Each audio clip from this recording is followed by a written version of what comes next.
Mahigit 7,000 pasahero sa buong bansa ang stranded. Lalo't hindi pa rin pinapayagang makapaglayag ang mga barko sa lahat ng pantalan dahil sa bagyong Christine. Yan ang ulat ni Clazel Pardilla.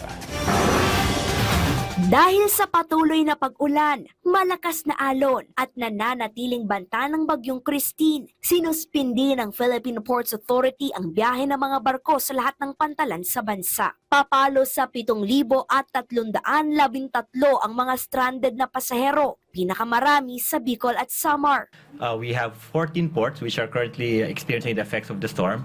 There are no trips as of this date.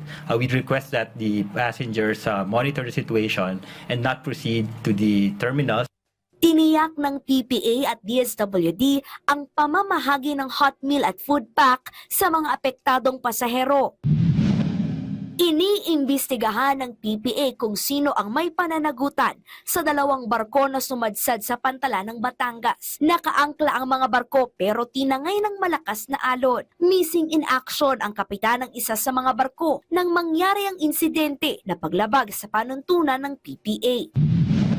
Samantala, tiniyak ng National Power Corporation na nananatiling kontrolado ang pagpapakawala ng tubig sa malalaking dam sa Luzon. Naglalabas ng 52 cubic meters per second ng tubig ang San Roque Dam sa Pangasinan. Bukas naman ang kalahating metro ng spilling gate ng Ambuklao at Biga Dam sa probinsya ng Benguet.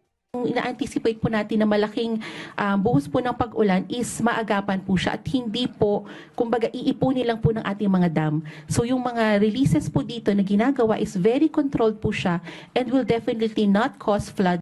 Pinapayuhan pa rin ang mga residente na mag-ingat at maging alerto. Clazel Pardilla para sa Pambansang TV sa Bagong Pilipinas.